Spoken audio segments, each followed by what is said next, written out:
নমস্কার বন্ধুরা, আশা করি সবাই খুব ভালো আছে, সুস্থ আছো। আমরাও ভালো আছি। আবারও একটি নতুন ভিডিও নিয়ে তোমাদের সামনে উপস্থিত হলাম। আজকের ভিডিওতে থাকছে আমাদের জেলার সবথেকে বড় ব্যারেজ ফারাক্কা ব্যারেজ নিয়ে।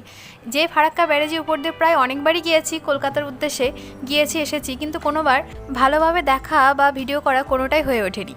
কখনো হয়তো রাতের ট্রেন বা কখনো অন্য কোনো কারণ। তো এবার যখন ঝাড়খণ্ড যাচ্ছিলাম তখন ব্যারেজটাকে খুব সুন্দরভাবে দেখেছি এবং উপলব্ধি করেছি, এবং সম্পূর্ণ একদম ফার্স্ট থেকে লাস্ট পর্যন্ত গেট পর্যন্ত তুলে নিয়ে এসেছি। তো সেটাই আজকে তোমাদের সামনে তুলে ধরছি। আর তার সাথে থাকবে এই ব্যারেজ তৈরি করার কারণ এবং কবে তৈরি হয়েছিল, এই রকম সামান্য কিছু তথ্য যেটা জেনেছি সেটাই তোমাদের জানাচ্ছি। তার আগে বলি, যদি তোমরা কেউ আমার ঝাড়খণ্ডের শিবগাদি এবং মতিঝর্ণার ভিডিওগুলো না দেখে থাকো, তো অবশ্যই আমার এই ভিডিওর ডেসক্রিপশনে লিঙ্ক দেওয়া থাকবে, গিয়ে দেখে আসতে পারো। আর আমার ভিডিওগুলো যদি তোমাদের ভালো লাগে তো অবশ্যই একটা লাইক কমেন্ট করো। তোমাদের একটা লাইক কমেন্ট আমাকে অনেকটাই উৎসাহিত করে নতুন নতুন জায়গার ভিডিও বানাতে, তো সেটা করে দিও। আর নতুন বন্ধু হয়ে থাকলে অবশ্যই সাবস্ক্রাইব করে পাশে থেকো। আমাদের এই ফারাক্কা বাঁধ গঙ্গা নদীর উপর অবস্থিত একটি বাঁধ, যেটা আমাদের রাজ্যেরই, আমাদের জেলার মানে মালদা জেলা এবং মুর্শিদাবাদ জেলায় অবস্থিত। 1961 সালে এই বাঁধ নির্মাণের কাজ শুরু হয় এবং শেষ হয় 1975 সালে। এই বাঁধ 2240 মিটার লম্বা। এটি ব্রিটিশ আমলে সোভিয়েত রাশিয়ার সহায়তায় বানানো হয়েছিল। সেই সময় কলকাতা বন্দরের কাছে হুগলি নদীতে পলি জমা একটা বড় সমস্যা হয়ে দাঁড়িয়েছিল।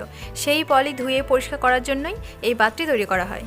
এই ফারাক্কা বাঁধে মোট 109টি গেট আছে, যার মধ্যে সবসময় সবগুলো গেট একসাথে খোলা থাকে না। ফারাক্কা সুপার তাপবিদ্যুৎ কেন্দ্রের জল এই বাঁধ থেকেই সরবরাহ করা হয়। এই বাঁধের উপর দিয়ে গিয়েছে 34 নম্বর জাতীয় সড়ক এবং রেলপথ। আর এই ফারাক্কা বাঁধের জন্যই সড়কপথ এবং রেলপথের জন্য এই উত্তরবঙ্গের সঙ্গে দক্ষিণবঙ্গের যোগাযোগ সূত্রটা আরও ভালো হয়েছে। গাড়িতে করে এই ব্যারেজটা পার হতে মোটামুটি 3 থেকে 4 মিনিট তো লাগেই মিনিমাম। দেখে মনে হচ্ছে একটা ছোট্ট সমুদ্র, ওপার তো দেখাই যাচ্ছে না, তবে জলটা এখন অনেকটাই ঘোলা, কারণ বৃষ্টি হচ্ছে প্রচুর আর সেই জল এসে মিশছে।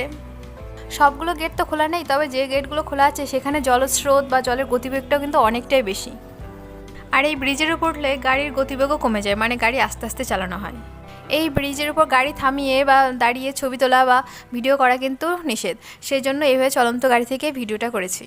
তোমরা দেখলে ভিডিওর প্রথমেই আমাদের গাড়িটা এক জায়গায় দাঁড়িয়েছিল, তো সেখানে টোল ট্যাক্স কাটানো হচ্ছিল। প্রত্যেকটা গাড়ি যাওয়া আসার সাথে টোল ট্যাক্স কাটে, শুধু বাইক ছাড়া।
এখানে জলের দিকে লক্ষ্য করো, জলটা কি স্পিডে আছে, মানে এই গেটটা খোলা আছে।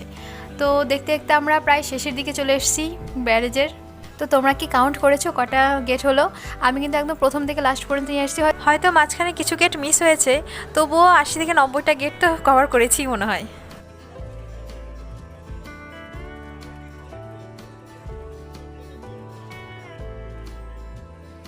মেইন রাস্তা ছেড়ে এবার ভিতরে মানে সাইড দিয়ে যে রাস্তাগুলো গেছে সেগুলো দিয়ে ভিতরের দিকে গেলে এরকম ঘাট পড়বে, গঙ্গার ঘাট, যেখান থেকে জল নিয়ে মানুষ বাবার মাথায় জল ঢালে। আবার অনেকে এখান থেকে স্নানও করে যায়।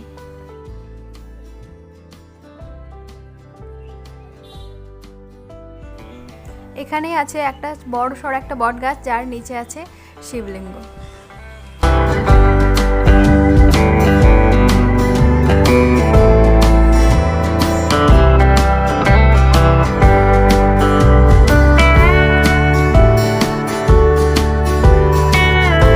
এই হলো গিয়ে শ্মশান, আমাদের প্রত্যেকের মনুষ্য জীবনের শেষ ঠিকানা।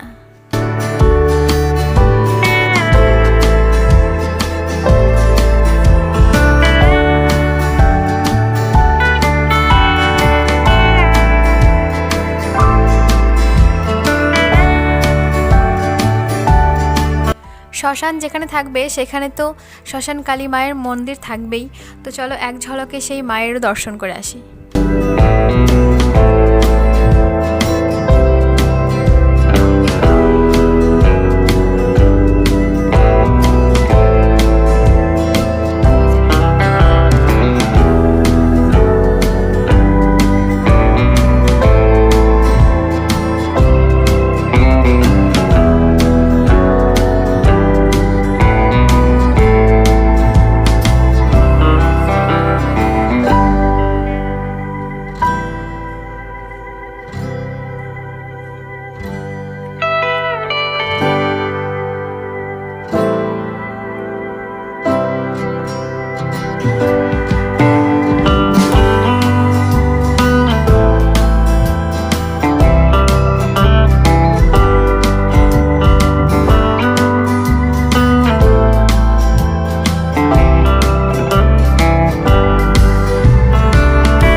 তো আজ এখানেই শেষ করছি। তাহলে বলো কেমন লাগলো আমার এই ভিডিও। যদি একটুও ভালো লাগে তো অবশ্যই লাইক করে দিও, আর কমেন্ট করে জানিও কেমন লাগলো। বন্ধুদের সাথে শেয়ার এবং চ্যানেলটাকে সাবস্ক্রাইব করতেও ভুলো না। দেখা হচ্ছে নতুন কোনো ভিডিওতে নতুন কোনো জায়গা নিয়ে। ততদিন পর্যন্ত সবাই ভালো থেকো, সুস্থ থেকো, টাটা।